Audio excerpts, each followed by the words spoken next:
Hello, my name is my name is Malinda. My first abortion at age 19 and the second one was at 21.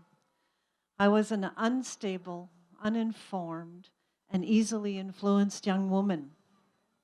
I trusted what the newspapers, television, and magazines said about abortion and me.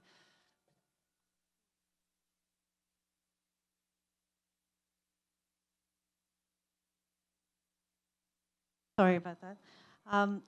What the media said about me, and that was that given my situation, I would be a bad mother, and that having a baby would be the beginning of the end of my life. The medical profession and the government made it so accessible and free. I trusted that, so why not? Both abortions were a quick visit to the Ottawa hospital. There was no interaction with hospital staff.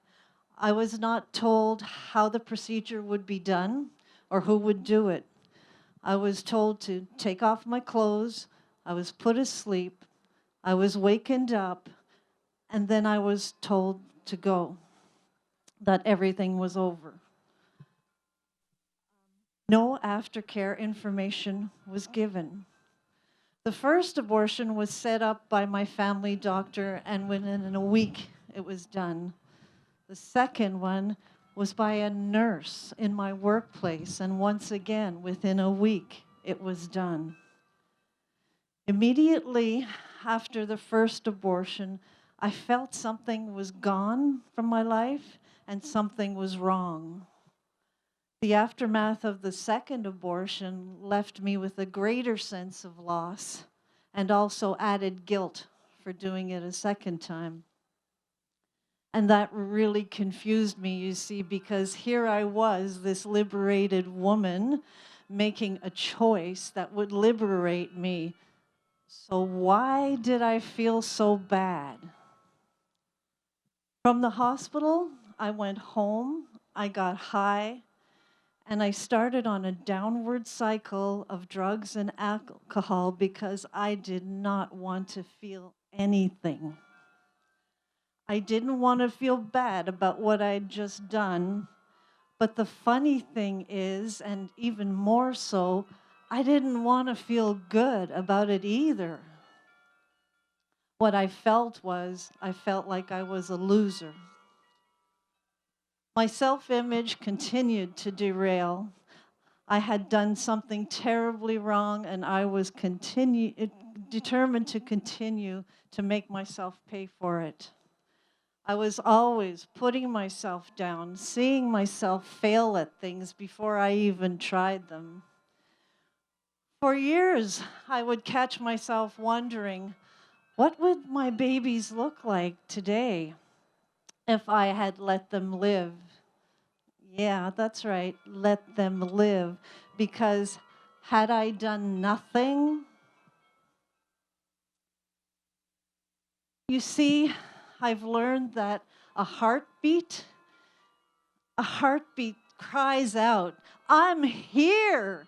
I'm here. Give me a chance and I'll give you a life. That's what I've learned. They are not the lumps of flesh I was told they were. I was lied to. And I was never able to get pregnant again.